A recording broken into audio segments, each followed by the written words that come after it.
Hey everyone, I'm Brooks. This is Remix Austin Meetup, in case you were unaware and just walked into the building to get free food. It's cool. You don't have to out yourself. You can enjoy the free food. You just have to sit through the talks. So that's the deal.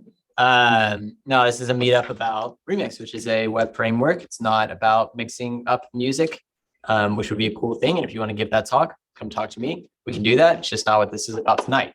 But yeah, Remix is a web framework built on top of React. And you can do cool things with it. And we're going to learn the cool things that we do with it tonight. Tonight, we have two great speakers. We got Daniel talking about remix streaming and defer with defer and suspense, which I think will be pretty cool. Yeah, some newer features that Remix has put out. So if you are unfamiliar or haven't seen those yet, it should be pretty cool. And then John Rodkey building cardbingo.com with Remix. So this is actual live production site that John has built. I believe he's the CTO, Carbino. So really excited to hear him. What's up, Ryan? Really excited to hear him talk about that. So very demo heavy, but hopefully this will be inspiring and give some ideas of how you can use Remix on your own projects. Before we get started, I just want to give a quick plug that on March 22nd, there's not a meetup event for this yet, but we will post it. We're kind of going to do a little bit of a joint meetup with React ATX. I guess show of hands who here has been to the React ATX meetup. Okay, cool. A couple of us, yeah, for sure. Oh, myself as well. Actually, React ATX is the first time I found out that like HB has a digital department. So pretty cool. So anyway, yeah, Roberto, the guy who organizes that, reached out and wants to do kind of like a framework heavy meetup. So we'll be doing that. And I'll be posting details for that because I'd love, us to like go in support of that and support of what he and his meetup are doing. So I think that'd be super fun and cool. So that'll be at Capital Factory and I'll post about that. Daniel, if you're ready, we'll do the whole switch off. There we go. All right. Hey, y'all. How's it going? Long time viewer, first time presenter. My name's Daniel. I work for HB Digital. I'm a staff engineer on our platform squad along with Brooks. Work on a lot of the infrastructure and patterns and frameworks for hb.com. Here for hb.com, that's probably some of the stuff we worked on. Today, I'm going to talk about streaming SSR with suspense and defer and remix. We don't use remix here at HB, but saw this drop a few weeks ago and it's very curious because they made it look too easy. So I wanted to go play with it because it's definitely, attack some of the issues that we see commonly with hb.com and our different microservices and different performance things. So yeah, let's get into it. So what is streaming? So streaming's not that new to React. React 16 actually added it with their render node stream API. Before that, typical way to SSR something was basically to call render string on your app folder, on your app component, right? And then that basically gives you the markup that you need. Then you return that back to the thing with some scripts. This is obviously an oversimplified example. React 16 kind of gave you this stream thing. So, instead of having to wait for all of your markup to be rendered, you could stream that to the server so it could start pulling down resources and rendering the markup as you go. So that was a good performance thing, but it wasn't great because one of the downsides here is that you still had to fetch all your data before you could actually go render your app. You could do a little bit of suspense and beta with React 16, but it wasn't quite fully baked, right?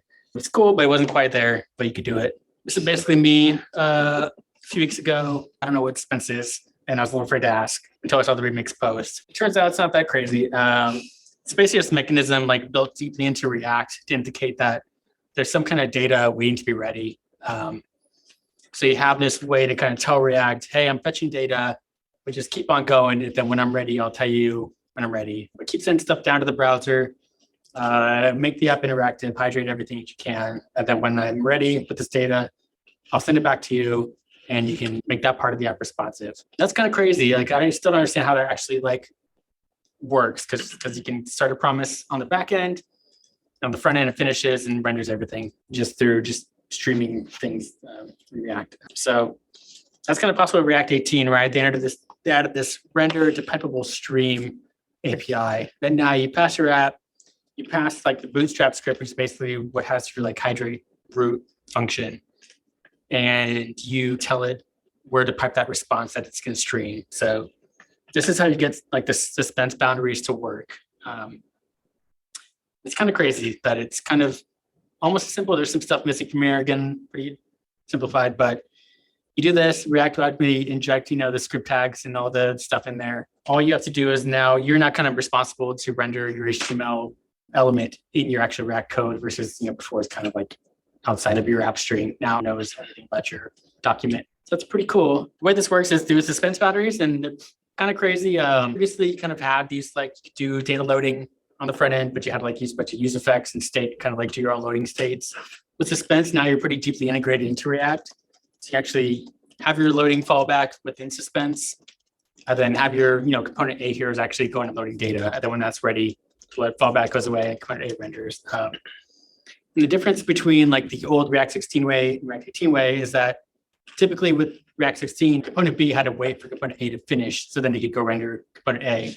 With React and Suspense now, React sees that Suspense boundary, calls the thing component A, but it keeps going. Like it just like keeps pummeling through your DOM or your VDOM, and like it could go to component B and start fetching that data as well. So now you have data loading much sooner in the waterfall. You're not waiting for component A to finish before you can go render component B. So that's a huge thing, because now it's everything kind of being waterfall and kind of being changed. You can do a lot more things in parallel. So that's pretty cool. In reality, it's kind of hard to do if you're not using a framework previously. You don't see it very often, but with now Next and Remix, this has become so much easier. Previously, again, like the SSR thing, you're gonna fetch all your data, get your whole markup, and then have your time to first byte. After that, you get the page, and then only then could your browser start parsing HTML, painting things, getting JavaScript, CSS, things like that. And then once all that's done, then you can start finally hydrating your app, making it interactive. So you see here, it takes a long time. There's a lot of blocking steps there. That's kind of the way a lot of things are built now. And it's not great. You get a lot of good things out of that. The streaming now, you can kind of do a lot more things in parallel, right? So you're getting your page before you're even done, like you can start parsing HTML, getting CSS, JS, different kind of chunks. Your network's still going. You're hydrating the app even before you're even done fetching your backend data. So that moves a lot of the like core web vitals over. So your first contentful paint, bunch of contentful paint, time interactive, or all can get started before your backend's even done fetching that data. And that's kind of a big deal, especially, like HTTP has a lot of different microservices. They're all varying speeds. We don't want to wait for everything to load. Maybe there's stuff that's not that critical that you can just load after the fold later. Maybe there's stuff that is critical that you want to make sure that's loaded before the person scrolls off the other part of the page, right? So this is pretty cool. So I was very excited when I saw their post. They dropped the v1.11 with first class support for React 18 streaming stuff.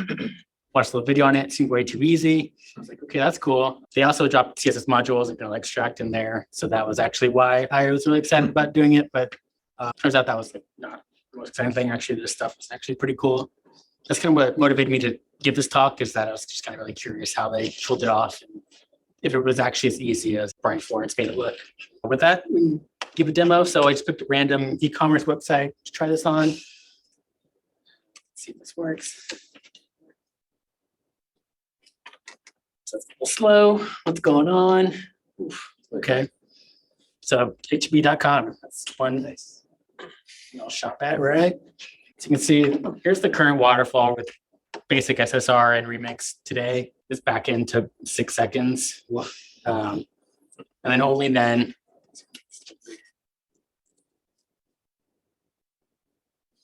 Only then would you load all your CSS. You see some JS down here. All the images coming in later. Pretty big waterfall. And way over here, you got your DOM content loaded over here. So that's not totally great if someone's trying to look at the card. It takes 6 seconds, and we're on a pretty fast Wi-Fi connection here. Let's see what's going on in there. So here's our cart page. See that all right? Stuff in here. I've got a lot of TypeScript stuff. Scroll past that. So here's what we're doing right now. We've got a few queries, right? We got to get our featured products, that top thing, so we can, market some things to other people. Sponsor products. Someone paid us to show some Tide ads. That's great. We all get paid. And then also we purchase things. So things that you buy every week, you want to make sure that we remind you that, hey, maybe you need limes for some margaritas, add them in there. Maybe you need milk, things like that. So right now with the old way Remix, you would pull in, JSON and call those things and return those, in your loader. Hopefully it's something new to anybody. And that's cool. That's, obviously it's slow. So the longest query you have is going to be how long it takes for your page to render. But the defer stuff that makes it so much easier. So instead of returning JSON now, you return this defer API, and that's just straight out of mix run node. And that lets you do a few things, right? You can just totally drop this promise at all. Just return the things you want, the just unawaited promises. So now if we go over here, this guy, you can see it loaded right away. Stuff that was slow came in much later. Stuff that was fast came in fast. I'll show that again. There we go, fast 3G. But nothing's changed with the actual backend service loading time. We just changed the way that React can now hydrate the front end and make it interactive. So things that take a long time, you can still interact with things and do stuff before it finishes loading. That's kind of crazy. So now you can look at the waterfall here, the network tab. You can see there's a lot more things going on before this document even finishes, right? You have CSS loading, JavaScript loading, even like images loading, all before we've even finished sending the final markup.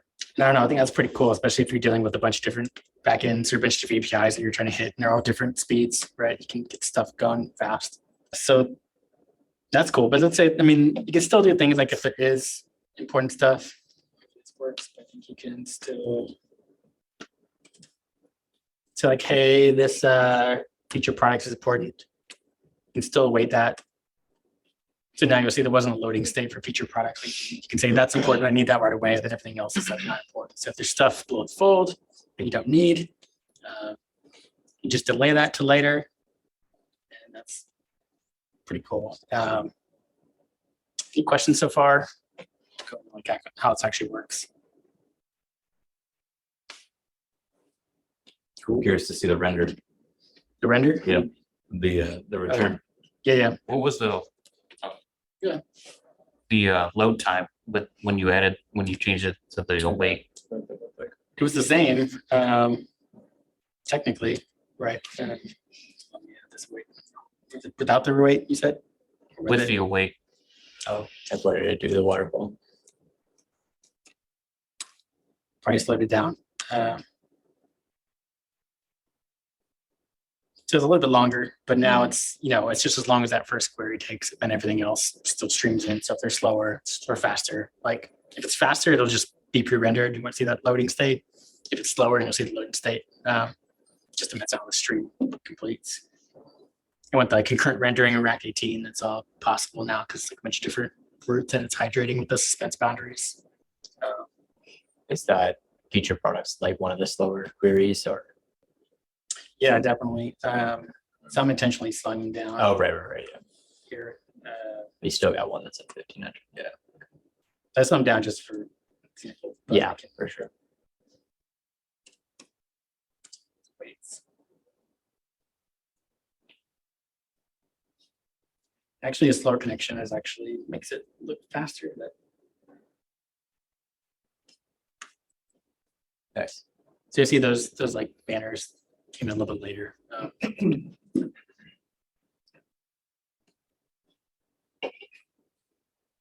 But you have to have loading states for everything now, huh? Yeah, with suspense banners, you need to have like fallback states. It's definitely kind of ideal to have like loading skeletons. If you don't want to like pay the impact of like content layout shift. You can see that I kind of created some logo stuff here, so there's not much of like think shifting. Something to be aware of if you're kind of like SEO or core web vitals are important to your pages, or just user experience. You don't want someone trying to click something before it's ready, the suspense finishing and you're clicking something wrong. Clicking the wrong item. Like RP sites and stuff. So the actual remix side of that, it's kind of nice. They give you a little good components here. So you can see just using the use loader data from Remix, just gives you my loader stuff. My data, you can see you can see all the different responses. This serialized deferred type. We're using GraphQL here with the Apollo client. There are some issues with some of the types and Apollo client. If you return like a .data on your response, like Remix doesn't like that because it wants the .data. So it's just some, you might see some weirdness in the code here, but just know that these are just like unfulfilled promises that you pass into your Suspense component. So you can look at the feature products here, basically passing in, promise that we get up a server and the client kind of knows about it.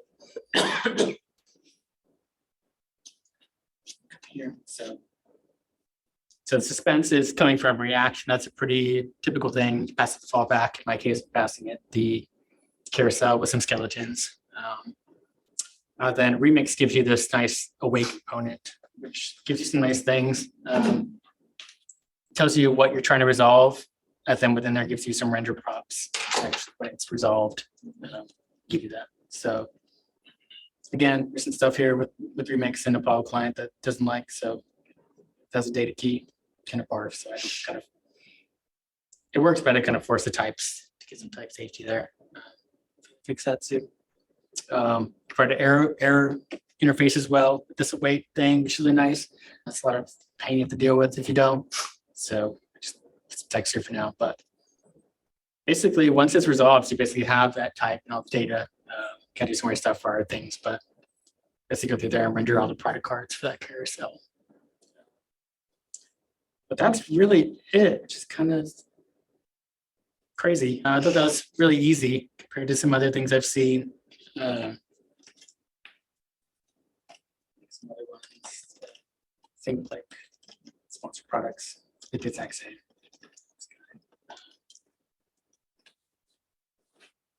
I'm also loading the cart. Loading cart. Well, you just pass in the thing you're trying to resolve or another thing you want. That's pretty much all it is. That was much easier than I thought it was going to be when I saw this drop. So yeah, any questions about that stuff? So the error is like for individual promises if they error. Yeah, if the error throws or rejects, you could render something different. so nice, yeah. Reload or just like a loading state or just not render anything at all. It's not going to make the whole page. Yes, Suspense boundaries are boundaries. You can have your Yeah. error boundaries within that kind of render certain things. You don't flip the whole page, right? And just break one thing. Let's try it. Here. It's a lot harder when people are looking at you. Throw.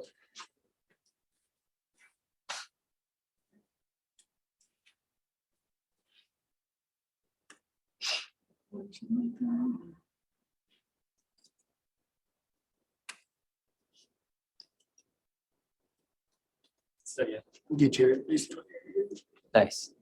That's so nice. Yeah, it's so localized. yeah. So you don't break the whole page. You don't have to weight everything, even if one thing fails and you're promised that all the whole page fails, right?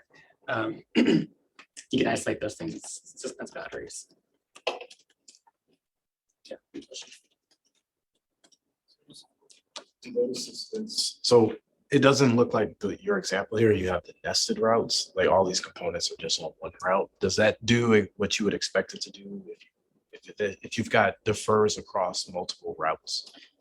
Yeah. Actually, there is a nested defer here. So on the cart page, I'm not actually fetching the cart. I'm just fetching a bunch of like carousels, right? So actually at the root of my app,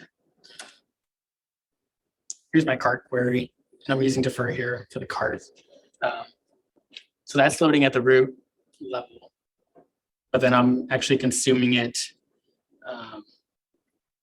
as other component using use matches. So kind of getting the matches from the route that gives you the root, and then from there I can actually go get that data and resolve that against my own weight. So you can do things. I didn't nest any Suspense things. I'm going to try and do that, but I think I should play that. But there is like there's some stuff nested, so you can have different levels in your nested routes that are all having different defers. The only downside there is if you here, I change my cart.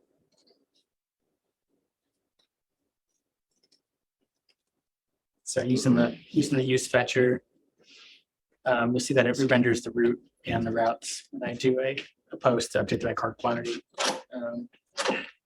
So Remix knows enough to like when you do a post to like cart that it needs to refetch the route, update all your markup. So this is all using server side Apollo client to do cart mutations. Get a question? Sorry, what's the like a weight element from Remix for exactly? Like, 'cause that's not in React. That's a Remix thing. Yeah, I'd say it's a remix / React router thing, but it helps you. I don't know how to explain it. I didn't dig too deep into it. It kind of just gives you. It handles the error and like the hope resolving the promise, and then giving you like an error or success, and then giving you render props to go return something for it. Right. So it's pretty just that's kind of like a thin wrap around some of the React things you have to do that are kind of more manual. Make it more declarative and kind of would with It's like, yeah, have like a function in there that awaits the promise rather than using that component. And it doesn't I mean, it's a spend, so you could do it manually, obviously, because it's just a promise. But yeah, I didn't dig too much into the await because it's pretty buried in. That's how you handle it. Right. I mean, do all that manually.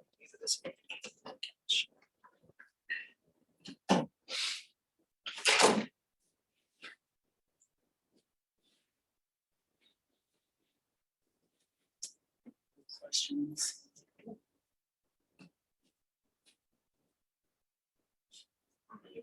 Which is really specific to Remix here out of the weight component. The awaits specific to remix, and then the defer part is where.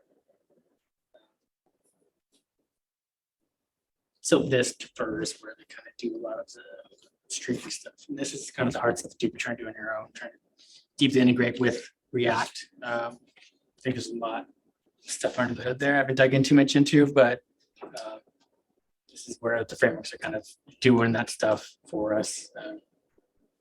Right, so this is telling Remix to defer these things and stream that promise.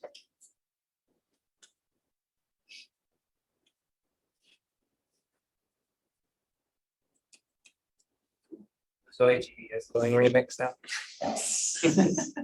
Yeah, maybe. No, yeah, I mean, maybe, yeah. It's just crazy. Like they've come a long way in the last few weeks. Like they just dropped the hot module reloading yesterday, 2 days ago. That's a big one. CSS stuff, pretty cool. So that's kind of why I got in here because I want to fit those CSS module stuff. So a lot of just being able to write just plain CSS now instead of having to rely on tailwinds, which people seem to like if you're doing remix, but that's not my bag. I just write CSS using CSS variables and stuff. But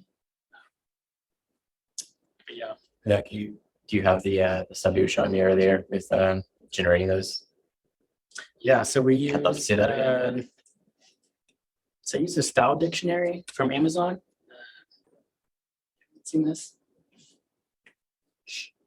We used to have a DLS team called Butter. And they made a bunch of like color tokens, spacing tokens, things for us to use. The style dictionary gives us a way to like use that JSON that they provided and actually create CSS variables. So within the repo, I have a theme, tokens, bringing it from our, we have a JSON of stuff, making a little map of it, getting the hex value from those. Then run it through style dictionary. So that gives us variable CSS, which gives us all these nice CSS variables here. Right. So that's kind of cool because then in my components,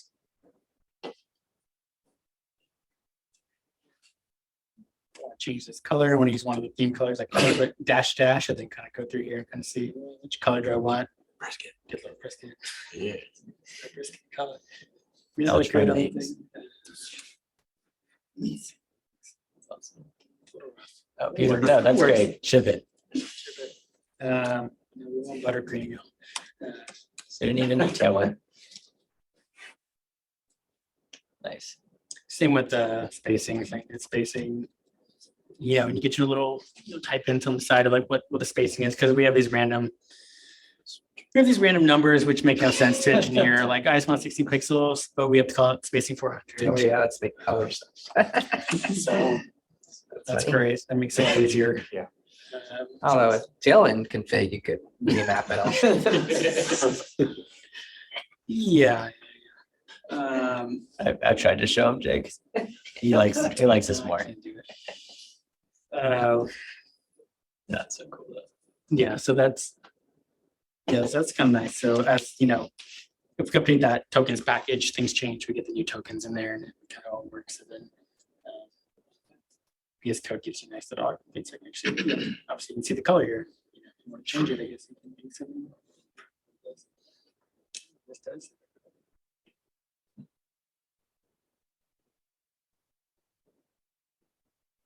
It's wild what that actually changed, right? Just there's no way. It's just missing.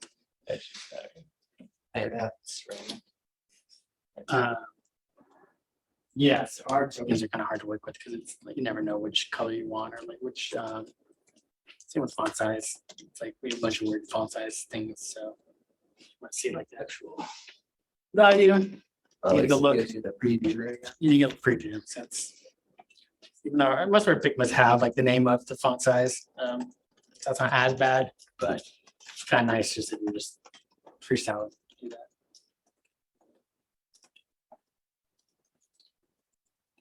Any folks online have any questions?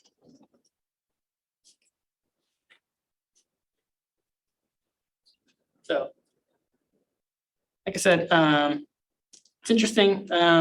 Still listening from Ryan's talk at all, but like with the streaming, you get this lever you can pull where you can either like, everything loaded up front, everything's ready to go, or you can switch it over, for performance, but have a little bit more CLS, right? If you do it right, you won't have CLS. If you kind of like, do some loading skeletons, you kind of know what the layout is or a particular layout, you might have some CLS, but it kind of like, if you don't, you get spitters, right? Because you want things to look fast. So it's definitely a lever you can pull. Like I showed, like you use a weight to kind of like adjust that lever. If you want to just make sure something's loading first above the fold, you weight that, and that's what's important. And then everything else can just like stream in as you want it. Or you just lazy load all the things. That's cool too. Yeah, that's what I got. Do y'all use server components yet with Next.js? No, not yet. Yeah, I was just wondering how that compared. I don't know anything about server components. No, they're still pretty beta with like Next 13, so we're not fully like buying into that until it's a little more stable. Mostly just go with like the pages directory and get server-side prop stuff for now. Cool. But yeah, server components are a whole other thing where Next kind of coupled their streaming stuff with server components. It's kind of a little muddier, whereas I think Remix is not as bought into server components just quite yet. They don't really understand how they make sense in the ecosystem. So they're kind of stuff. Sweet. Thanks, Daniel.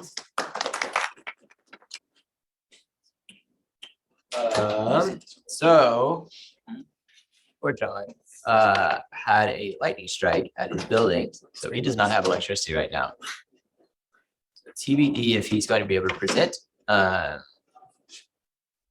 that sucks. So yeah, hope everything's all right. Yeah, very bummed about that. I will go ahead just in case he can't present. Just give a little bit of a shout out to I think it's cardbingo.com. So yeah, this website is built in Remix. I think the primary thing he's most excited about, I hope I don't ruin this too much, is like their search features all built in Remix, leveraging those nested layouts and whatnot. So he's been trying to show this for a while, and it's just like, yeah, just hasn't been able to line up the dates quite right. So hope everything's well, and hope he can show us this sometime. So a little bit felt for him. But I will say in the meantime, a couple quick things I can say is, first of all, our sponsors for the food site was Tech Systems. So they were also not able to come tonight. I guess everyone with this weather. Yeah, so Tech Systems, we'll be talking a little bit about what Tech Systems is and what they do and why they're sponsoring this meetup at a later point. But yeah, I just wanted to give them a shout out because it's super cool when people buy me Chick-fil-A. I really like that. So I'm a fan. Other things in the Remix meetup world is talks. We're always looking for talks. However, we're kind of in this weird place where I have too many talks. That's never happened to me. It's amazing. Yeah, exactly. So I got a lot of people who want to give talks, which is really cool. I think Colby's up on the docket to give a talk at some point, which is really exciting. Another pal online, Will, and then someone else. Jake, did you submit something? Yeah, Jake. That was it. It might be another person. Okay, cool. Anyway, so yeah, but hey, if you want to give a talk on remix stuff, like please do. Like Daniel said, like remix right now. Oh man, remix.run, right? How do we get to their GitHub? There we go. Their releases are just like, it's just too much right now. They just need to slow down. It's the opposite of what they were doing before. It's crazy. Not tags releases, right? Yeah. So like seriously, if you're trying to figure out a talk idea, just go into their releases and just like pick one and then just do something off of that. There's so much cool stuff they're releasing, which is really, really fun and exciting. That leads me to, this is very off the cuff, everything I'm doing right now. Remix Conf, May 9th through 11th. So that's what, like 2 months away? I can't do that. So yeah, there are still tickets. There's a few of us already going, which is going to be super fun. So if you or your company has the ability to get you a ticket, you should come. It'll be really fun. Our very own Paul, who has done a few talks, Coding After 30 is his YouTube and Twitter handle. We'll be speaking there, and I am fortunate enough to also be speaking about our meetup there, which is going to be really exciting. Which leads me to the fact that if none of y'all knew, like y'all do, we do have a website. We've done some cool stuff with it, especially like Grant has done a lot of our CI/CD stuff. So we have like preview routes and stuff like that. So we've done cool stuff, but there's a lot more we can do here. And we have some ideas. So if you are interested in getting involved in this project, just go to that GitHub. And yeah, you can contribute through repositories. Why do we have 3? Oh, it's because Grant's doing fun exploratory stuff. Looks like Derek has got the latest commit in. He picked some width and height issues we were having to get us to that sweet 100 on the lighthouse score. We were at like 99 before, I guess. But yeah, but we have a lot of ideas. There's the issues, but there's also discussions. We're talking a little bit about a CMS to try and do like a blog kind of system. So all sorts of fun things. This is just a fun project we're working on together. So if you're interested in getting involved, that'd be cool. But that's one reason I genuinely think that I was accepted as a speaker, is because we're building something cool together. So lots of shout outs are going to go to this community and what everyone's doing here. And if you want your face on like a graph or something, I don't know, contribute, and then it'll be on a graph. Maybe we'll see. All right, cool. Let's check in on John, because I am absolutely stalling right now. Oof. There's some active discussion in the issue right now about internationalization. So whatever the result of that is would be a really neat talk. Where? Which issue? Yeah, I think that's where we talk about the date formatting on the server. Yeah, those hydration errors. Colby had done a little bit of a deep dive, and Brooks, you had looked at it as well. And there's some really interesting questions in there. Yeah, if you ever like just have a question about tech stuff, I think ask Colby, because he'll write you a textbook. It's amazing. So this is awesome. I like woke up and I was like, it is too early to digest this. Like, but anyway, yeah, it's great. Okay, cool. So I didn't realize there was some internationalization talks in there, but yeah, definitely some really good stuff in there. That's awesome. Yeah, that's a good ticket to work on. I need to fix that one too, because my solution is not quite right. Definitely some good stuff to dive into there. Thanks, Grant. Grant, is there anything you've been working on that you would like help with on the website? I know you've been really working on it more than I have. Yeah, so I am waiting on on my application for a bunch of free credits on Twilio as an open source project. And I loved TC's presentation on how she integrated Twilio, and was thinking like we could have like a check-in at the front door when we have our meetups. That's like just a fun idea. At the same time, I have a draft PR that I'm playing around with adding Sentry, just so we have some error monitoring. Again, I asked for a free account and got one, which was really nice. But some of the things I have not gotten to is like the add Lighthouse to our CI/CD. And now that we have some abilities to deploy to PR branches out on fly.io, we could actually spin one up, run Lighthouse tests against it in a very similar environment to production. And like, that would be really neat, but I haven't started on that.